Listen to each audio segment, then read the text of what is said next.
penetrara también en el Gran Chaco las aguas, todas las aguas, y los seres que viven en las aguas estaban encerrados en el Palo Borracho. En aquel tiempo primordial, en aquel tiempo sin tiempo, los hombres iban a pescar al interior del Palo Borracho.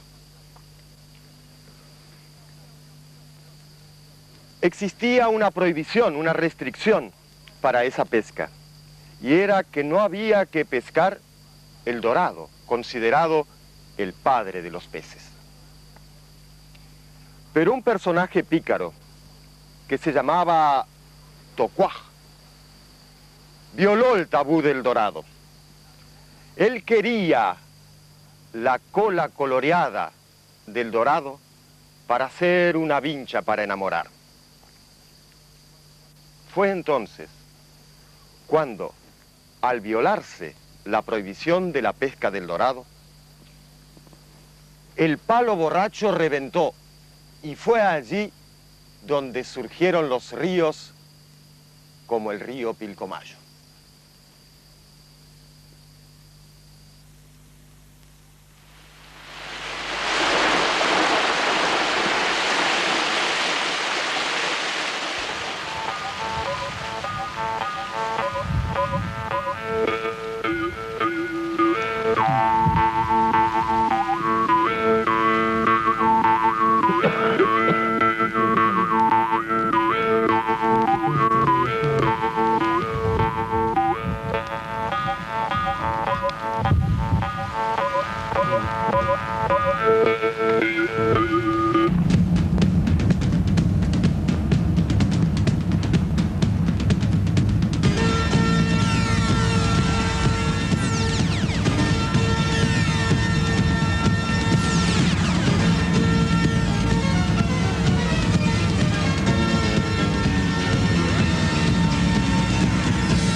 Un sol candente y el rigor de un clima abrasador recorríamos un agotador trayecto a través de la calcinada aridez del bosque chaco salteño.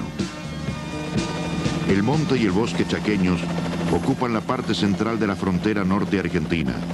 Los heterogéneos terrenos arenosos, arcillosos y ricos en salitre provocaron la concentración de una alta diversificación de especies vegetales. Las revueltas y turbias aguas del Pilcomayo depositan en su trayecto por territorio argentino enormes cantidades de sedimentos acarreados desde la región andina en suelo boliviano. De allí toma su nombre el río que en lengua quichua significa río de los pájaros.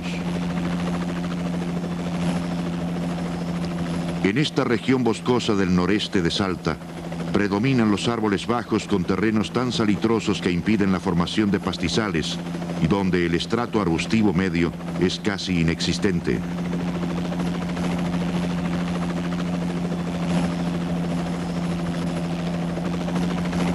El Chaco salteño abarca la porción oriental de la provincia de Salta.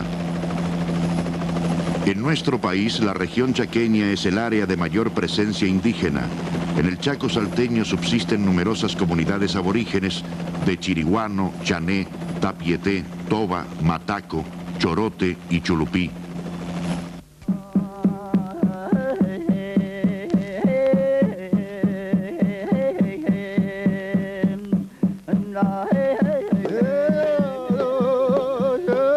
Hoy presentamos Matacos.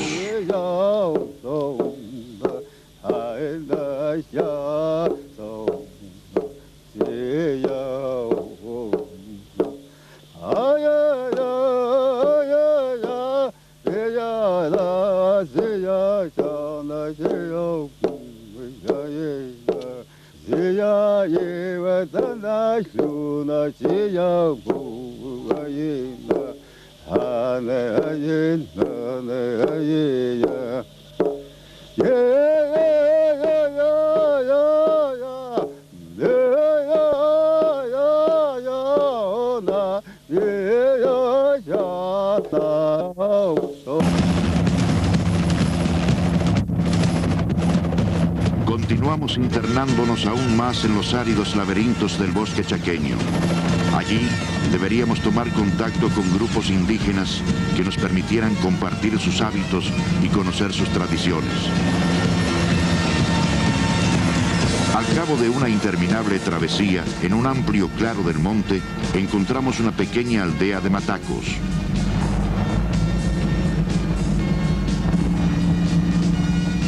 Alertados por nuestra llegada, un numeroso grupo se acercó a nosotros.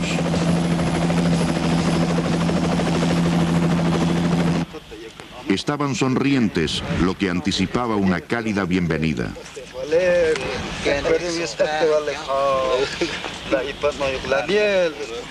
En efecto, la tradicional hospitalidad del pueblo mataco se ponía de manifiesto en el clima de afecto y algarabía con que fuimos recibidos, aunque ya no realizaban las antiguas danzas y cantos de visita con que agasajaban a sus huéspedes. Nuestro primer contacto con la tribu nos imponía una reflexión. El rigor del clima y las duras condiciones de supervivencia de ninguna manera lograban atenuar el cálido recibimiento del pueblo mataco.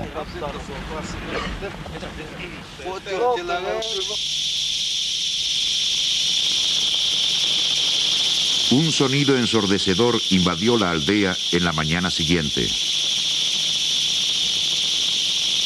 Alentadas por el calor que gradualmente aumentaba, miles de chicharras atiborraban la fronda produciendo un vibrante y monótono chirrido. Estos homópteros poseen el órgano productor de sonido más desarrollado entre los insectos cantores. El macho es el que emite el peculiar sonido producido por el paso de aire a través de unas membranas ubicadas en el tórax y parte del abdomen. Posee dos pares de alas membranosas dispuestas sobre su cuerpo en forma de techo a dos aguas. Las larvas o formas juveniles son muy distintas a los adultos en aspecto y en su forma de vida.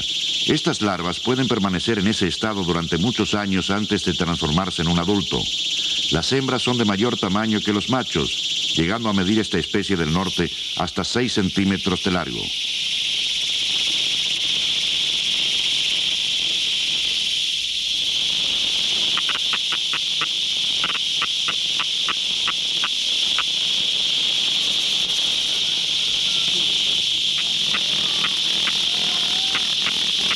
Su aparato reproductor terminado en punta es apropiado para la deposición de los huevos que cubren con una espuma protectora. La vivienda tradicional de los mataco era la choza cupular de ramas.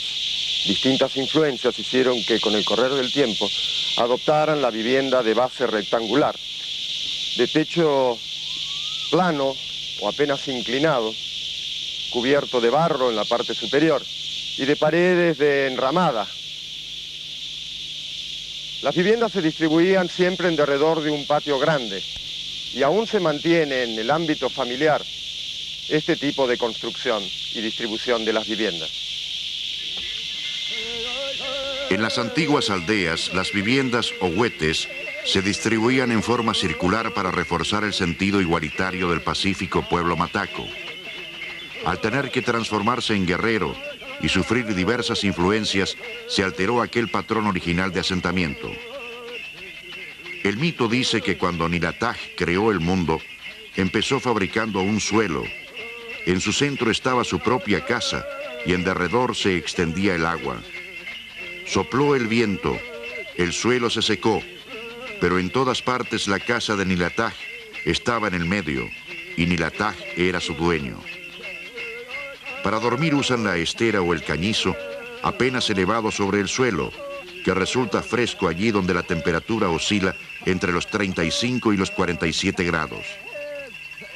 La pared de enramada permite la ventilación en el interior de las viviendas. Estas viviendas son utilizadas únicamente como lugar de descanso o refugio de las inclemencias del tiempo y como depósito de los muy escasos enseres que se puede encontrar en su interior.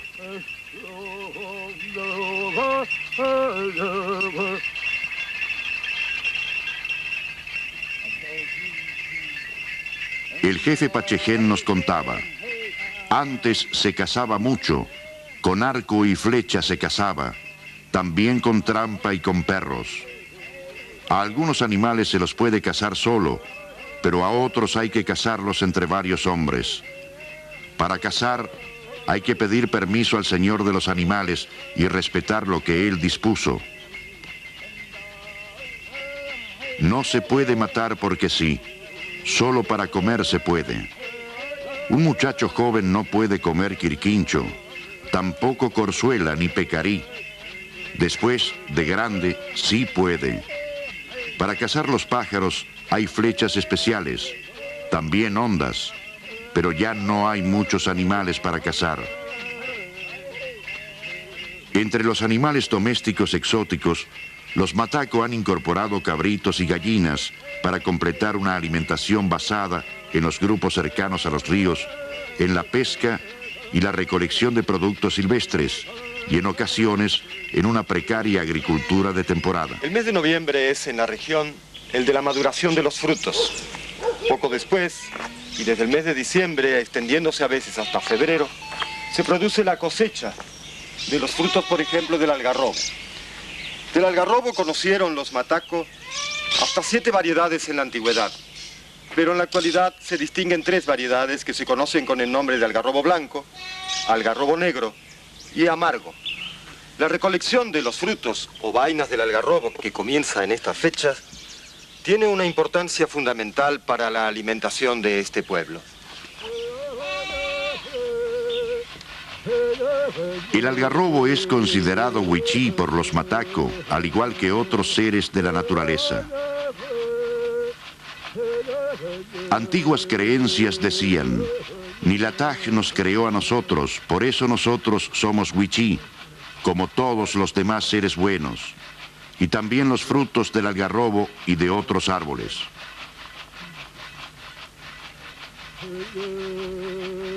El tiempo de la recolección del algarrobo es considerado de excepcional abundancia y alegría por los mataco o huichí.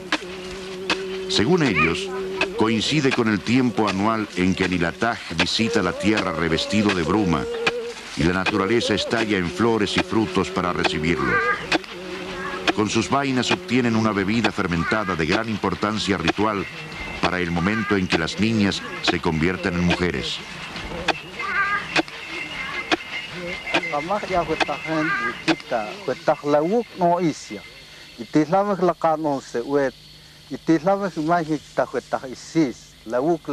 habla de este pueblo pertenece a lo que se conoce como la gran familia lingüística mataco-mataguayo o mataco-macá, que en el territorio de la República Argentina comparten con los que denominamos comúnmente chorote o solote, y con los chulupí, aslushlay, que ellos mismos prefieren denominarse nibaclé. Los europeos recién conocieron la lengua de los mataco-mataguayo a comienzos del siglo XVII, pero es recién en nuestro siglo XX que este pueblo comenzó a estudiarse y su lengua también. El amamantamiento de un niño huichí es prolongado. Durante ese periodo permanecerá la mayor parte del día adosado al cuerpo de su madre, alojado en la siquiet o especie de bolsa de paño liviano que llevan cruzada en su torso. De esta manera el pequeño mantiene una posición que facilita su amamantamiento mientras las madres realizan libremente otras tareas domésticas.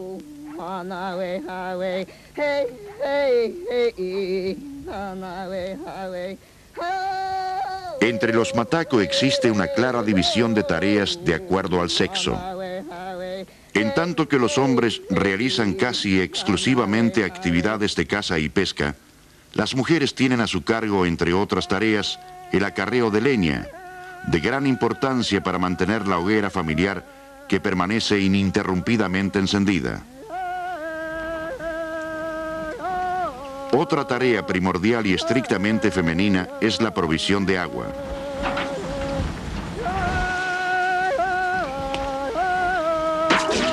Su obtención es cada vez más difícil y en ocasiones deben caminar muchos kilómetros hasta los pozos de aceptable potabilidad.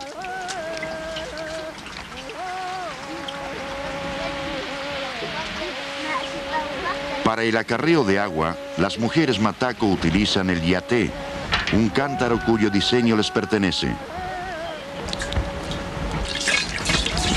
La parte esférica tiene una hendidura hacia la cintura y dos pequeñas asas verticales.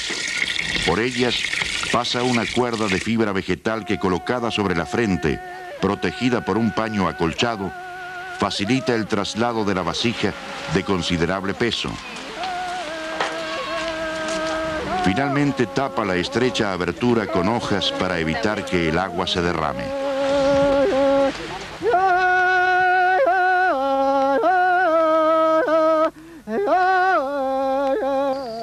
Abunda una variedad de bromeliácea como esta, que se conoce con distintos nombres en la región. Por ejemplo, en lengua de origen quichua, se la denomina chaguar, en guaraní caraguatá. Y en el idioma de los habitantes de esta región, en la lengua de los mataco, esta variedad de las tres que utilizan se denomina, por ejemplo, utzaj.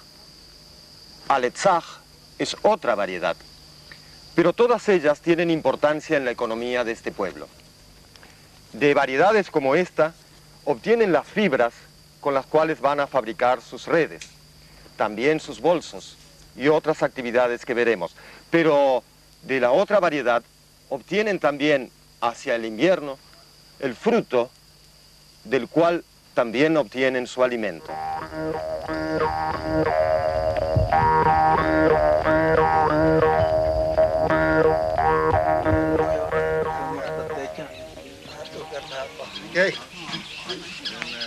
Internándose en el bosque, este grupo ha salido en busca de plantas de chaguar. En su etapa de aprendizaje, los niños acompañan a sus mayores en las diversas tareas que realizan. Para ello, deben caminar durante mucho tiempo exponiéndose a los peligros propios del monte.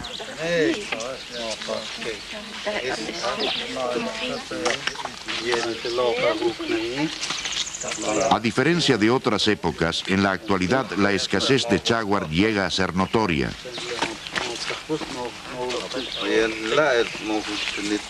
Cada vez deben alejarse más de sus aldeas para encontrar estas plantas. Por lo tanto, también deben realizar esfuerzos mayores para transportarlas a pie a través de extensos recorridos por el bosque.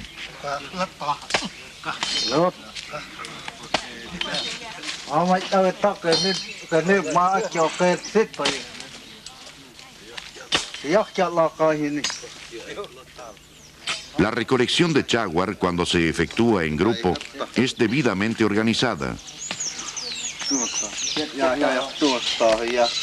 Uno de los jefes distribuye los lugares de recolección, dividiendo el terreno en varias parcelas, según el número de integrantes del grupo.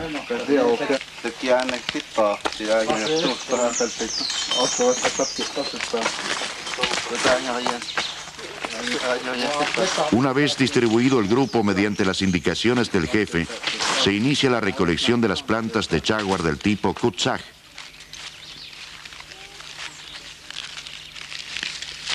Las distintas variedades de esta especie crecen en un mismo sitio, entremezcladas con otros individuos del bosque xerófilo.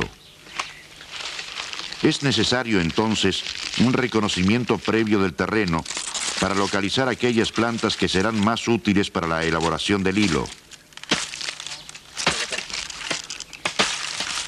Preferentemente se eligen las hojas externas de la planta, aunque en ocasiones se la arranca entera de la tierra con la ayuda de un bastón largo de extremo espatulado a manera de pala. Esta labor requiere fuertes brazos y certeros golpes en la base de la planta para provocar su desprendimiento. La característica fibrosa de esta especie le da gran fortaleza y no sin esfuerzo se logra separarla de su raíz.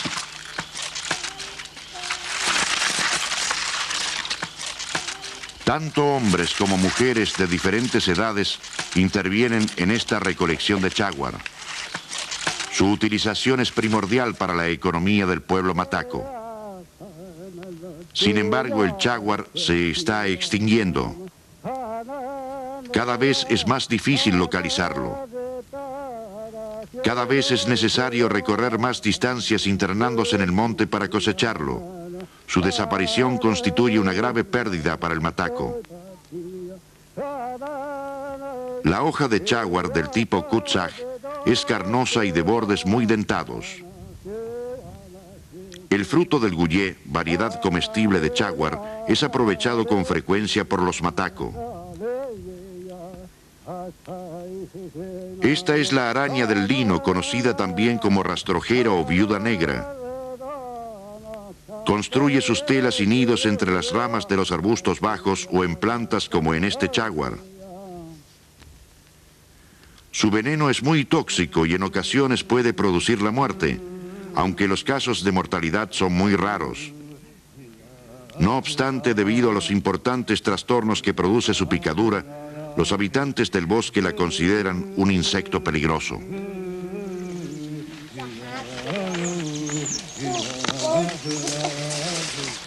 La recolección de chaguar ha concluido. Las espinosas plantas son reunidas en fardos para facilitar su acarreo.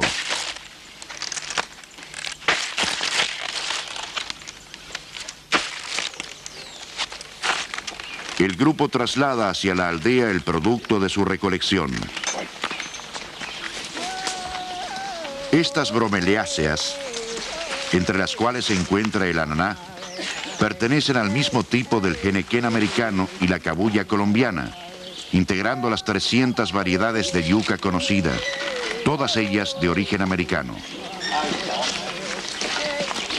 Los aborígenes supieron aprovechar sus diversas fibras para obtener hilos del tipo de los que denominamos sisal, aunque en la actualidad su mayor producción se encuentra localizada en regiones de África y Asia, donde fueron introducidas por los británicos para su explotación industrial. Otras variedades de chaguar sin espinas han sido introducidas en el mercado urbano consumidor de plantas decorativas. El chaguar también está presente en la tradición mítica del pueblo mataco.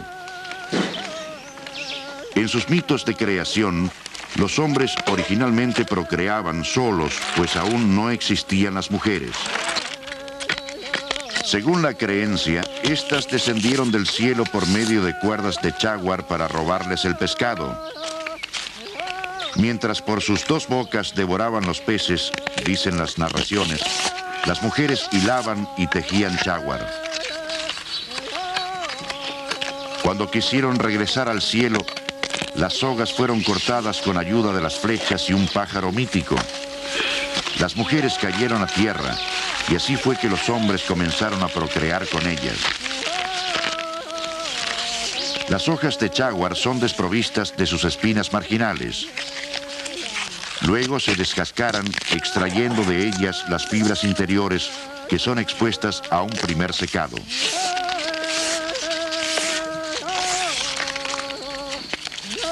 Cuentan los mataco que cuando Dios distribuyó los bienes entre los hombres, dio a elegir primero a este pueblo.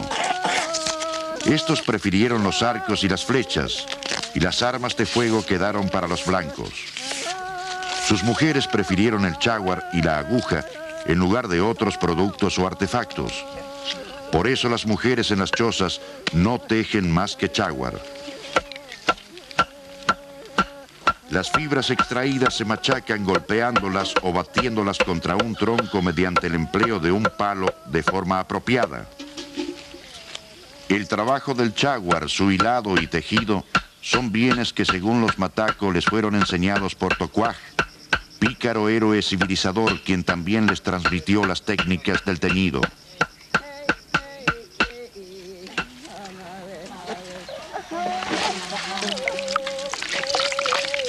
Las delgadas fibras, largas y resistentes, son maceradas en agua para quitarles la savia vegetal.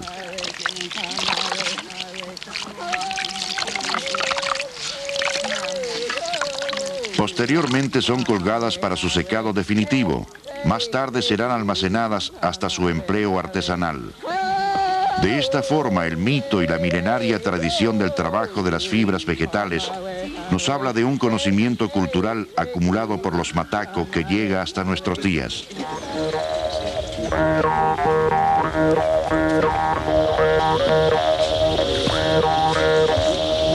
Secas las fibras, varios días después, son recogidas para su hilado.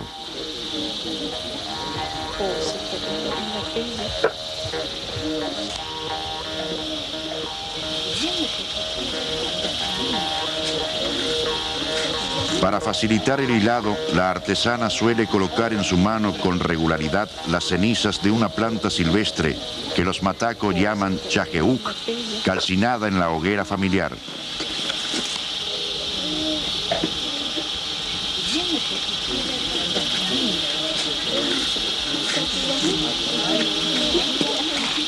El hilado reúne 2 o más fibras conformando un cordel por retorcimiento.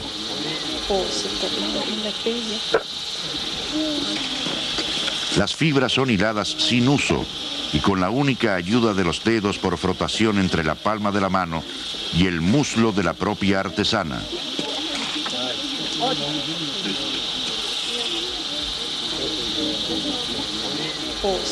Siempre empleando la ceniza, la palma de la mano va uniendo por fricción las fibras sobre el muslo, moviéndose de adentro hacia afuera y de izquierda a derecha.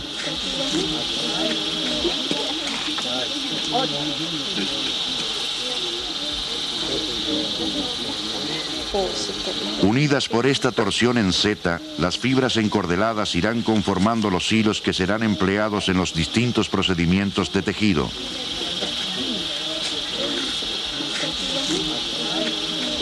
Mediante el tejido confeccionarán bolsos, mantas, cintos, hamacas y otros elementos cuya difusión en los centros urbanos se ha incrementado considerablemente.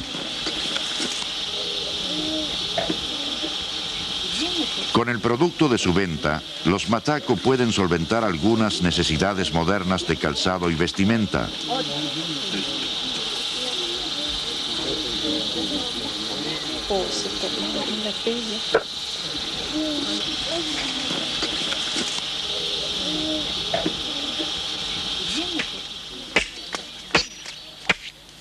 El teñido natural emplea las cortezas de algunos árboles como el quebracho, la tipa colorada, el viraró o el palo mortero.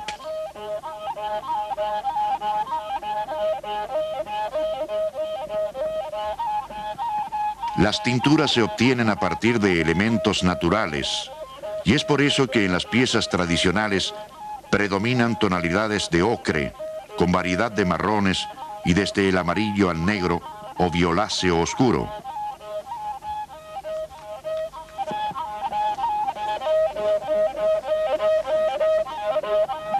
Del fruto del guayacán obtienen un marrón claro.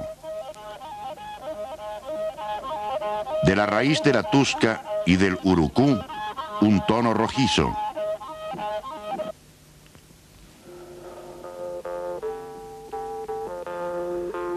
De la resina del algarrobo extraen el buscado color negro.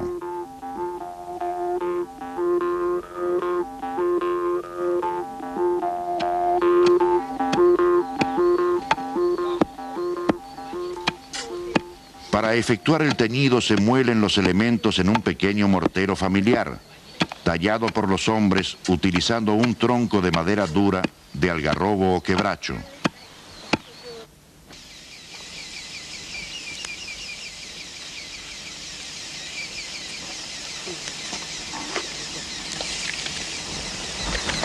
Más tarde las sustancias maceradas son colocadas en una vasija hasta que hierva el preparado.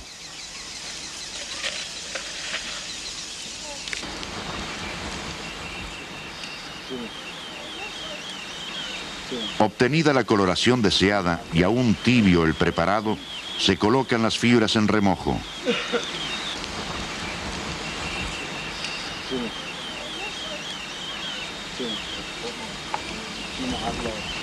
Entre los diferentes objetos fabricados con estas técnicas, se destaca el bolso grande denominado siquiet, que sirve para diversas cargas o para transportar a los niños.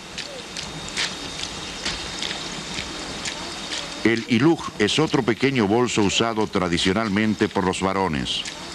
Tiene forma cuadrangular, de 10 a 40 centímetros de lado. En las ciudades esos bolsos se conocen con el nombre de yica, palabra de origen quichua que ha sido incorporada al lenguaje común de los argentinos.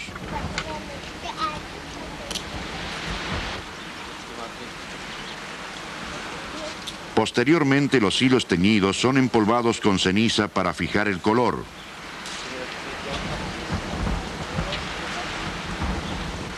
Finalmente se los dejará secar al sol.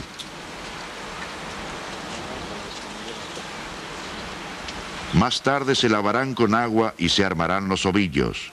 Los colores empleados con mayor frecuencia son el natural de la fibra, el marrón claro y un marrón oscuro o negro. Durante la tarea de tejido de chaguar, las artesanas tradicionalmente se sientan en el suelo. La única herramienta empleada es una aguja, tallada en madera dura como la del palo santo, y en ocasiones como la que estamos viendo, la artesana emplea una aguja metálica de fabricación doméstica. El exquisito diseño de su variada decoración se obtiene por distintos enlaces mediante el empleo de diversos cordones previamente teñidos.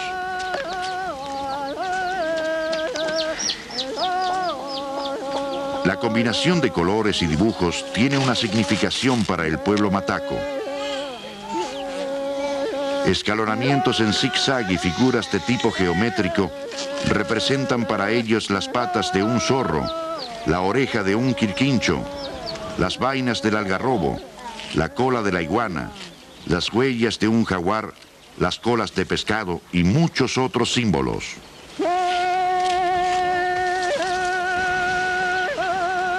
Las técnicas de tejido de malla y red incluyen diferentes enlaces con o sin nudos, anillado, buclé o looping en argolla, espiral de doble lazada, medio anillo y muchos más.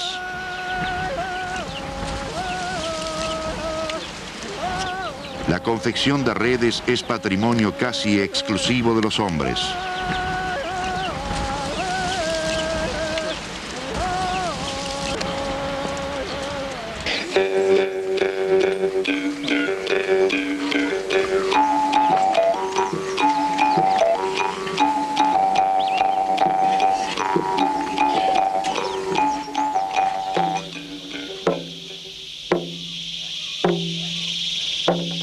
Un excepcional oído musical caracteriza a este pueblo.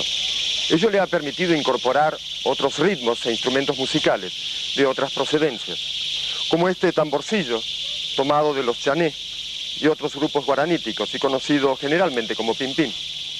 De la misma manera, el trompe o birimbao, que servía para enamorar. El trompe o birimbao es un instrumento metálico dotado de una lengüeta vibradora, cuya caja de resonancia es la cavidad bucal. Conocido con el nombre de arpa judía, fue supuestamente introducido en Europa por los árabes a partir de un remoto origen negro africano. En territorio argentino fue introducido durante la colonia y más tarde incorporado por distintos grupos aborígenes. Los instrumentos tradicionales incluían el empleo de calabazos o mates, lo mismo que sonajeros de pezuña. Y también tenían el arco musical para expresar sentimientos de pena.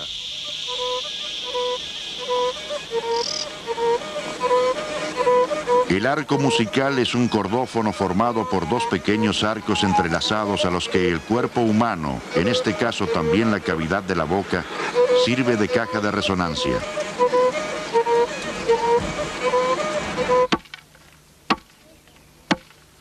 Los acompasados golpes del mortero muelen la arcilla y el antiplástico de viejos tiestos cerámicos. Tamizada la mezcla, se prepara el barro que se dejará leudar durante cierto tiempo. Los objetos cerámicos fabricados son de uso doméstico, ya sean platos o recipientes de diversos tipos para depósito de líquidos o cocción de alimentos.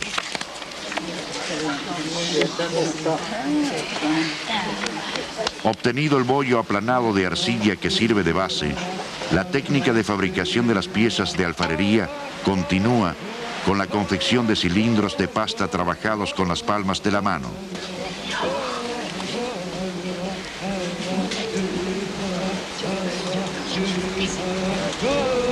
Para erigir las paredes de la pieza, estos chorizos de masa se distribuyen en forma de espiral o anillos superpuestos, unidos y alisados con los dedos. El empleo de un caracol y un canto rodado otorgan el alisado y pulimiento final. Una vez seca, la pieza será colocada para su cocción en un horno a fuego abierto, improvisado con leños que la cubren totalmente. La hermosa alfarería tradicional se encuentra en rápido proceso de extinción. Aún es posible encontrar las buenas alfareras que saben extraer la vida del barro trabajado con las manos. Pero rápidamente estos productos van siendo reemplazados por productos industriales. Entre los diseños tradicionales destacaba esta vasija, y entre los diseños que recibieron influencias de otras culturas podemos apreciar algunas que tienen influencia andina.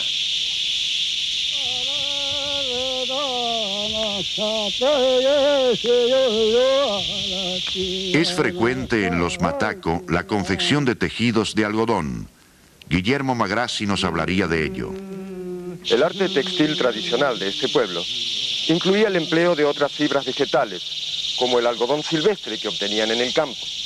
En la actualidad lo adquieren por el comercio, pero siguen manteniéndose algunas pautas culturales, como el empleo del telar vertical. Los hilos verticales de la urdimbre se tienden entre el travesaño superior e inferior del bastidor. Sentada en un taburete de madera, las hábiles manos de la artesana los irán preparando de uno en uno para intercalar los hilos de la trama. De esta forma los diversos colores irán conformando el dibujo. Una pala de madera golpeada rítmicamente ajusta la trama, imprimiendo firmeza y unidad al tejido. Así es como las manos de los Mataco, protagonistas de creación permanente, aportan al arte nacional las expresiones de su peculiar cultura.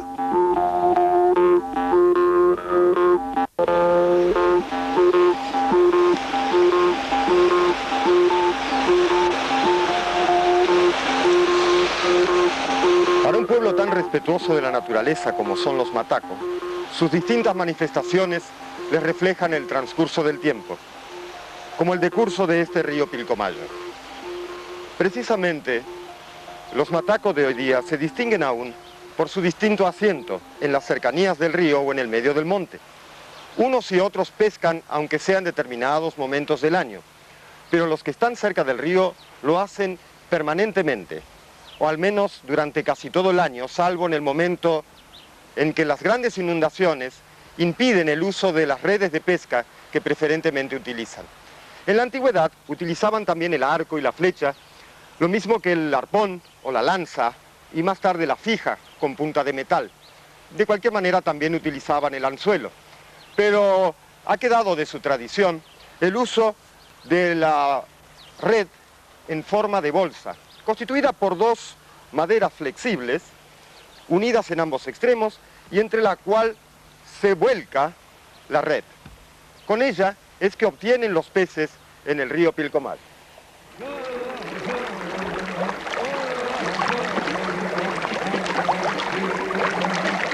Las tareas de pesca son esencialmente masculinas y efectuadas en grupo o individualmente. Según milenarias costumbres, la pieza obtenida debe ser golpeada en la cabeza con una masa o palo dentro del agua, pues no hay que sacar vivo el pez a tierra. El jefe Pachején nos decía, así lo quiere Lexilaj, el señor de los peces, porque así dicen los abuelos que se hacía antes, porque así se hizo siempre.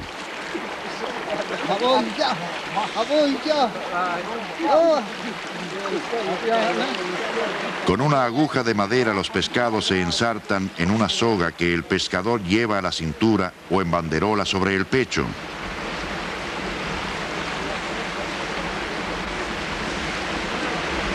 Se puede obtener buena pesca de abril a julio, cuando los cardúmenes remontan los cursos de agua. El resto del año hasta diciembre también se pesca, pero disminuye la cantidad. Hay que tener cuidado de no arrojar pescados muertos al río. Se enojaría el Ecchilaj y sus míticos ayudantes.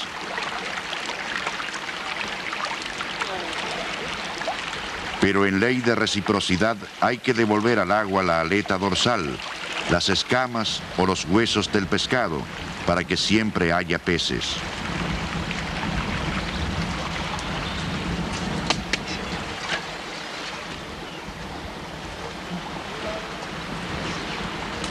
El producto de la pesca se entrega a las mujeres, quienes lo distribuyen solidariamente entre todos los miembros del grupo.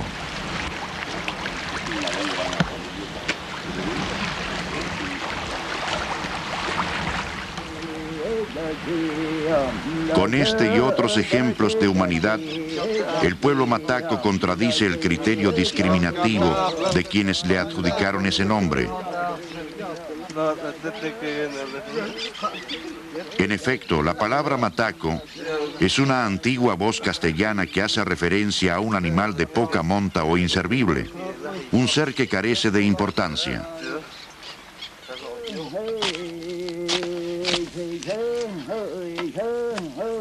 El pescado se come asado colocándolo junto al fuego.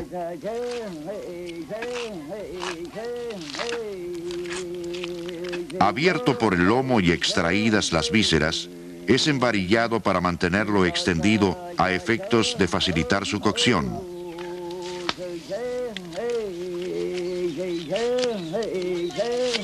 En ocasiones se lo consume hervido o se lo acompaña con los frutos tostados del cháguar.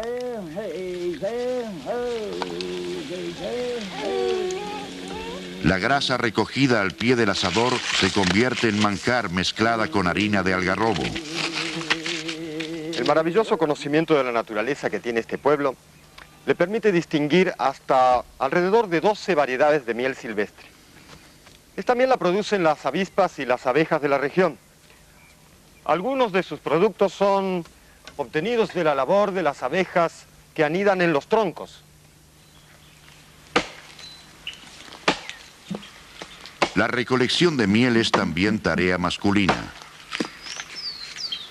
La sabiduría de este pueblo les permite, mediante el seguimiento del vuelo de las abejas, ubicar las ocultas colmenas. Esta variedad, denominada pinú o extranjera, construye sus panales en el interior hueco de algunos troncos. Otros himenópteros de la región son conocidos con los nombres criollos de llana, moro moro y bala. Una de las más conocidas es la lechiguana de colmena aérea y la menos conocida es el carán, que erige sus panales bajo tierra. Este dorado alimento resulta un dulce caramelo natural en la boca de los niños.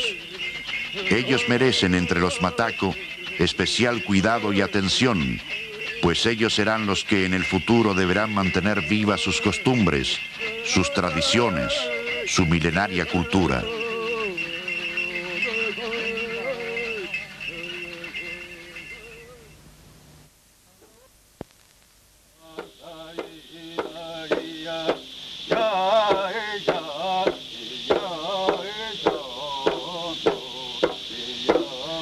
Estamos asistiendo al ocaso de una cultura. Hemos sido testigos de lo poco que resta del patrimonio cultural, antiguamente riquísimo, del pueblo mataco.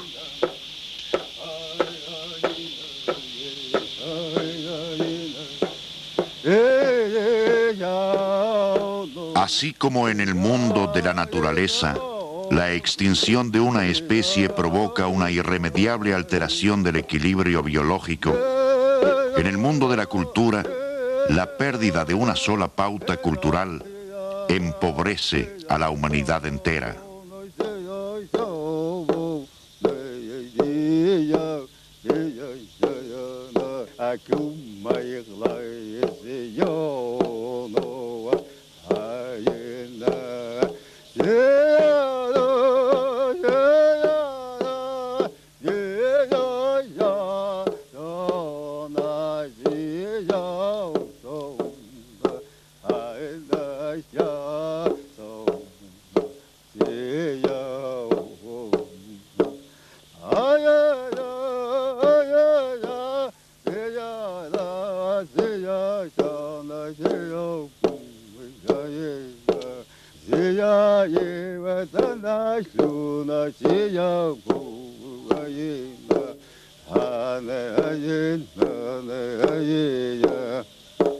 Yeah.